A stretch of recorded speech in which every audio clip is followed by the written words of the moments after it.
હવે વાત કરીએ રાજકોટ શહેરની। રાજકોટની સરકારી હોસ્પિટલમાં દર્દીઓ પરેશાન બન્યા। જી હા, પદ્મકુંવરબા હોસ્પિટલમાં પંખા વગર દર્દીઓ પરેશાન જોવા મળ્યા। ભર ઉનાળે પણ હોસ્પિટલના વોર્ડમાં પંખા જ નહીં, દર્દીઓને ઘરેથી પંખો લઈને આવવાનો વારો આવ્યો। લાખો રૂપિયાનું આરોગ્ય બજેટ ફાળવવા છતાં દર્દીઓ પરેશાન। સૌરાષ્ટ્રભરમાંથી દર્દીઓ સારવાર માટે હોસ્પિટલ આવતા હોય છે, ત્યારે ઓર્થોપેડિક વિભાગમાં દર્દીઓ જાતે પંખા લઈને આવ્યા। 12 બેડના વોર્ડમાં માત્ર 2 જ પંખા હોવાથી દર્દીઓ પરેશાન બન્યા। હોસ્પિટલના આરએમઓ ઘટનાને લઈને ડૂલો બચાવ કરતા નજરે પડ્યા। હોસ્પિટલનું રિનોવેશન ચાલતું હોવાનું આરએમઓનું રટણ। આરએમઓ ડોક્ટર નૂતન લુગાંતરે મીડિયાની સાથે વાતચીત કરી। અમે પીઆઈમાં જે પ્રકારે પંખાને લઈને રજૂઆત કરી હતી તેવું પણ કહ્યું। તાત્કાલિક પંખા નવા પણ નાખવામાં આવ્યા। જરૂર પડશે તો કુલરની પણ વ્યવસ્થા કરાશે તેવું કહ્યું। ગરમી અત્યારે વધારે છે એટલે પંખાની જરૂર પડે છે, ઘરેથી લાવવા પડે પંખા। ક્યારેક ક્યારેક પંખા બંધ થઈ જાય છે એટલે મચ્છરનું બહુ છે, મચ્છર રાતે સુવા નથી દેતા, બહાર કે અંદર કોઈ બી જગ્યાએ। હા, કુલરની, કેમ કે આ ડિલિવરી વાળી બહેનો માટે આપણે કુલરની જગ્યા તો જરૂર તો ખાસ પડે એવું છે, કેમ કે એમને ગરમીનો માહોલ વધારે હોય એના માટે। અમે તો ગમે યારે આપણે રહી શકીએ, પણ એમને બિચારા કે એનો જઈએ કે દરજી તો ગરમીનો માહોલ તો બહુ જ છે। બીજા નંબરમાં કે મચ્છરનો બહુ જ છે આમ ત્રાસ। બેસવા ના દે, સુવા તો ન દે પણ બેસવાય ના દે।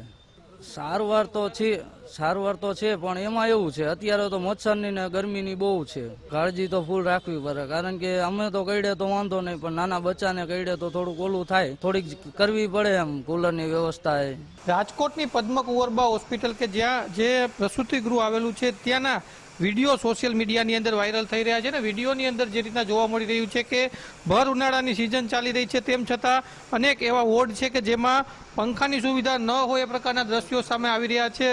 સ્થાનિક જે આયોજન છે તેમની સાથે વાત કરીશું। મેડમ, શું પરિસ્થિતિ છે અત્યારે અને આ વિડીયો તમે જોયા છે કે નહીં? સર, વિડીયો જોયેલા છે પણ હાલ અમારે આખી હોસ્પિટલમાં રિનોવેશન ચાલે છે, ખાસ કરીને ઇન્ડોર જ્યાં વિભાગ છે ત્યાં।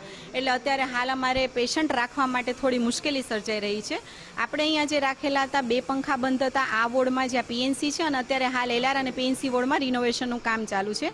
અને એવી મધર રાખવામાં આવી હતી જેના બચ્ચા એસએનસીયુમાં એડમિટ છે, મધર ડિસ્ચાર્જ છે, પણ તેઓને પણ જ્યાં પંખા છે એની ઉપર રાખવામાં આવ્યા હતા। વિડીયોમાં બતાવવામાં આવ્યું છે કે ટેબલ ફેન પણ પેશન્ટ લઈ આવ્યા છે, પણ હાલ 45-46 ડિગ્રીમાં આ હોસ્પિટલ 100 વર્ષ જૂની છે, છત એકદમ ઊંચી છે, સીલિંગ ફેનમાં ખૂબ જ ગરમ પવન આવતો હોય ને ઊંચી છતના લીધે કદાચ દર્દી પોતે ઘરેથી ટેબલ ફેન લઈને આવતા હશે જેથી થોડો ઠંડો પવન એમને મળે। ઉનાળાની સિઝન છે, ખાસ કરીને દર્દીઓ છે ને તેને તો વધારે ગરમીથી રાહત મળે એ પ્રકારનું જોવું જોઈએ। જે રીતના અમે અગાઉ અહેવાલ બતાવ્યો ત્યારબાદ સિવિલ હોસ્પિટલ હતી આપણી રાજકોટની, ત્યાં પણ કુલર આવ્યા હતા। તો ઉનાળાની અંદર આવી કોઈ વિશેષ વ્યવસ્થા, કેમ કે રાજ્ય સરકાર તો આરોગ્ય પાછળ કરોડોનો ખર્ચો કરે છે? હા સર, અમે ચોક્કસ, અમને જાણ છે, સિવિલમાં પણ આ કર્યું છે અને અમે હાલ એ કાર્યવાહી ઉપર પણ અકબંધ છીએ। અમે લોકો ગ્રાન્ટ પીઆઈયુ તેમજ સરકાર તરફથી માંગીશું અને નજીકના ભવિષ્યના દિવસોમાં કુલર માટેની અમે પૂરી કોશિશ કરીશું। આ જે વોર્ડ છે અત્યારે આપણે ઊભા છીએ અહીંયાના જ આ વિડીયો છે ત્યાં? હા સર, અહીંયાના છે અને અહીંયા હાલ આ પીએનસી વોર્ડ તેમજ એલઆર બધામાં રિનોવેશન આપ પણ જોઈ શકશો કે અત્યારે પણ રિનોવેશન ચાલુ જ છે। રિનોવેશનના ભાગરૂપે અહીંયા શિફ્ટ કરવામાં આવ્યા હતા દર્દીઓને? રિનોવેશનના ભાગરૂપે નહીં, હાલ અહીંયા રિનોવેશન છે એટલે આપણે એલઆર અને પીએનસી વોર્ડ બીજે શિફ્ટ કર્યો છે જ્યાં પ્રસૂતા માતા છે। અહીંયા ખાલી એટલી 3 મધર હતી કે જેમના બચ્ચા એડમિટ છે પણ મધર ડિસ્ચાર્જ છે, એટલે 3માં પેશન્ટ આપણે અહીંયા રાખેલા હતા કારણ કે રિનોવેશન પાછળની સાઈડ ચાલતું હતું। હવે જ્યારથી આ બન્યું આપણે તરત પેશન્ટને ઉપર શિફ્ટ કર્યા છે અને આ રૂમ ખાલી કર્યો છે રિનોવેશન। ધ્યાનમાં ક્યારે આવ્યો અહેવાલ? સર, અમારા ધ્યાનમાં મીડિયાના લીધે નહીં, અમારા ધ્યાનમાં ઇન્ચાર્જે કીધું ત્યારથી છેલ્લા લગભગ અઠવાડિયા 10 દિવસથી અમને ધ્યાનમાં હતું ને આ બાબતમાં અમે પીઆઈયુમાં લેટર પણ કરેલા હતા અને તેઓ કામગીરી કરવાના પણ હતા, પરંતુ આ થયું એ સાથે તાબડતોડ એમણે કામગીરી પૂર્ણ કરેલ છે। ચોક્કસ, તો જે રાજકોટની પદ્મકુંવરબા હોસ્પિટલ છે કે જ્યાંના દ્રશ્યો સામે આવ્યા છે, હું આપને હોસ્પિટલ છે ત્યાંના પણ દ્રશ્યો છે તે બતાવવાનો પ્રયત્ન કરીશ, કેમ કે જે પરિસ્થિતિનું નિર્માણ થયું છે, વિડીયો સોશિયલ મીડિયાની અંદર વાયરલ થયા છે।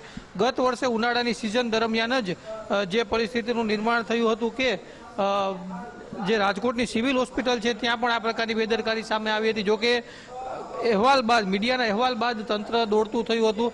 અત્યારે પણ હું આપને દ્રશ્યો બતાવીશ કે એક તરફ આપણે ટેકનોલોજીના યુગમાં આગળ વધી રહ્યા છીએ, આરોગ્યને ખાસ તો સરકાર છે તે ખૂબ જ મહત્વ આપી રહ્યું છે ને એવામાં જો આ પ્રકારના દ્રશ્યો સામે આવે તો ખૂબ જ ગંભીર સવાલો વ્યવસ્થાને લઈને પણ ઉઠી રહ્યા છે, કારણ કે ઉનાળાની સિઝન હોય ને એમાં પણ ખાસ કરીને જે પ્રસૂતા માતાઓ હોય છે કે જેમને સૌથી વધુ કેરની જરૂર હોય છે, સૌથી વધુ કાળજીની જરૂર હોય છે, જો તેને જ પંખા વગરના વોર્ડની અંદર સારવાર આપવામાં આવે તો તે ખૂબ જ ગંભીર બાબત કહી શકાય. કેમેરા પર્સન કિશોર વાડોલિયા સાથે ગૌતમ ભેડા, ગુજરાત ફર્સ્ટ, રાજકોટ. આપણી સાથે કોંગ્રેસ નેતા હેમાંગ વસાવડા જોડાયા છે. હેમાંગભાઈ, રાજકોટની સરકારી હોસ્પિટલમાં દર્દીઓ એટલા પરેશાન બન્યા કે ઘરેથી પંખા લઈ જવાનો વારો આવ્યો. સૌથી પહેલા આપની પ્રતિક્રિયા. ગયા વર્ષે રાજકોટ સિવિલ હોસ્પિટલમાં પણ આ પ્રશ્ન ઉભો થયો હતો અને મીડિયાએ ઉજાગર કરતા પછી ત્યાં થોડી ઘણી વ્યવસ્થાઓ થઈ. પદ્મકુંવરબા હોસ્પિટલ રાજકોટની એક સબ સેન્ટર જેવી હોસ્પિટલ છે, જેમાં 3 લાખ જેટલી વસ્તીને કવર કરે છે. ધારાસભા 70 વિસ્તારમાં આવેલી આ હોસ્પિટલ છે. 2 દિવસથી એટલે ગઈકાલથી લગભગ ત્યાંની મેટર જે છે, જે રાજકોટ સિવિલ હોસ્પિટલમાં પ્રશ્ન હતો એવો ત્યાં છે. 12 દર્દી વચ્ચે એક પંખો હોય એવી પરિસ્થિતિ. એવા સંજોગોમાં દર્દીને પોતાને ઘેરથી પંખો લઈ આવવો પડે છે. આવી મુશ્કેલી ત્યાં ઊભી થઈ છે. ગુજરાતનું આરોગ્ય ખાતું બિલકુલ નિષ્ક્રિય. જ્યારે ગુજરાતનું આરોગ્ય ખાતું આ બાબતમાં કોઈ પણ જગ્યાએ ધ્યાન દેતું નથી. આપણે સતત જોતા આવ્યા છીએ કે હોસ્પિટલના બહાર લોબીમાં ગાયો ફરતી હોય, કૂતરા આરામ કરતા હોય, બીજી અસામાજિક પ્રવૃત્તિઓ થતી હોય. આ બધું આપણે વારંવાર ઉજાગર થતું આવે છે. તેમ છતાં આરોગ્ય ખાતું ઊંડી નિંદરમાં છે અને એ આ બાબતમાં જરાય જાગૃત નથી. હોસ્પિટલ જેવા વિસ્તારમાં જો પૂરતા ગરમીના દિવસોમાં પણ પંખા ના હોય તો દર્દીને ખૂબ જ મુશ્કેલી વધતી હોય છે. મેં જે વાત કરી આરોગ્ય ખાતાની નિષ્ફળતાની, એની સામે ધારાસભ્ય અને સંસદ સભ્યો પણ આ બાબતમાં નિષ્ફળ ગયા છે. કારણ કે એ લોકો જો રાજકોટના સાંસદને પૂછવામાં આવે પદ્મકુંવરબા હોસ્પિટલ વિશે તો એને ખબર પણ નહીં હોય પદ્મકુંવરબા ક્યાં આવી. આ પહેલી વાત. ધારાસભ્ય પણ કેટલી વાર પદ્મકુંવરબાની મુલાકાતે ગયા એ પણ એક મોટો પ્રશ્ન છે. એમની ગ્રાન્ટમાંથી આ બધી સગવડ લોકો કરી શકે છે, તેમ છતાં હજી સુધી થઈ નથી. પ્રસૂતા માતાઓ, નવજાત બાળકો અને ઓપરેશન થયેલા દર્દીઓમાં જો 43 ડિગ્રીએ પંખા વગર સૂઈ રહે તો ઘણા બધા આરોગ્યને લગતા કોમ્પ્લિકેશન થઈ શકે છે. આ બધા સંજોગોમાં તાત્કાલિક અસરથી એમને જે વધારાની 1 કરોડની ગ્રાન્ટ પણ હવે તો સરકારે આપી છે, ત્યારે અમુક વિભાગમાં એર કન્ડિશનિંગ અને અમુક વિભાગમાં પૂરતા પંખા નાખે એ જરૂરી છે. જ્યારે હું ગુજરાતની પ્રજાને આ વાત કરું છું ત્યારે હું ચોખ્ખું કહીશ કે પદ્મકુંવરબાના સુપ્રિન્ટેન્ડન્ટ પણ એમની કામગીરી કરવામાં બેકાળજી રાખી છે અથવા નિષ્ફળ ગયા છે. એમને પણ ખ્યાલ હોવો જોઈએ કે 42 ડિગ્રીએ દર્દીઓની શું હાલત થાય. અને જ્યારે ગરમી નથી એ દિવસોમાં સરકારમાંથી મંજૂરી લઈ વધારાની વ્યવસ્થા એમણે કરી લેવી જરૂરી હતી, જે એમણે નથી કરી. માટે એ પણ આ બાબતમાં નિષ્ફળ ગણી શકાય. જી બિલકુલ, ધન્યવાદ અમારી સાથે જોડાવા બદલ.